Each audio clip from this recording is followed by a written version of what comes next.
السلام علیکم ورحمۃ اللہ وبرکاتہ۔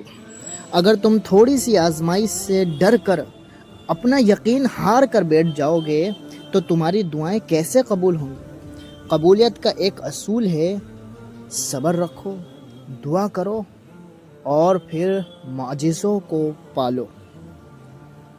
آج اگر زندگی مشکل ہے تو کل آسانی کا وعدہ بھی اللہ تعالیٰ نے کیا ہے۔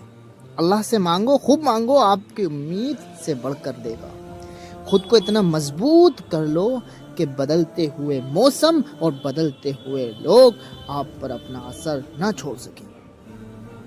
دعا نصیب والوں کو ملتی ہے، اس لیے جب کوئی آپ کو دعا دے تو اس کے لفظوں پر صدق دل سے، سچے دل سے آمین ثم آمین کہو۔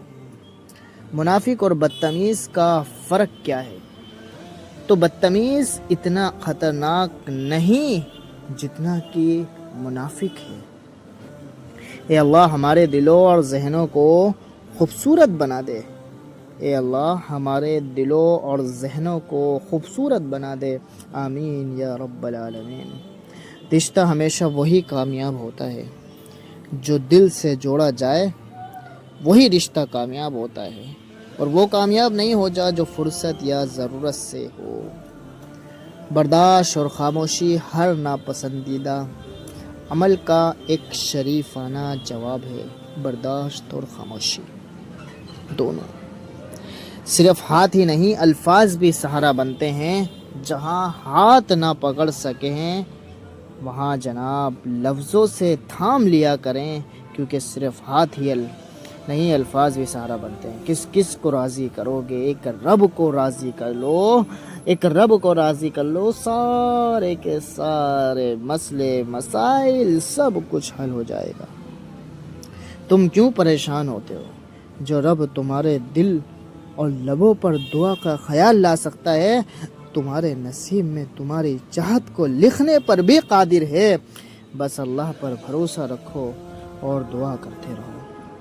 جب رب راضی ہونے لگتا ہے تو بندے کو اپنے عیبوں کا پتہ چلنا شروع ہو جاتا ہے، اور یہی اس کی رحمت کی پہلی نشانی ہوتی ہے۔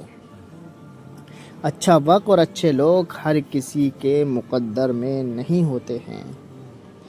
جب بھی ان میں سے کوئی مل جائے تو اسے ضائع نہیں کرنا چاہیے۔ رسول اللہ صلی اللہ علیہ وسلم نے ارشاد فرمایا، 3 دعائیں قبول ہونے میں کوئی شک نہیں۔ ایک مظلوم کی دعا، دوسرے مسافر کی دعا، اور تیسرے والد کے بیٹے کے لیے دعا۔ جاتے جاتے ویڈیو کو لائک اور چینل کو سبسکرائب ضرور کریں۔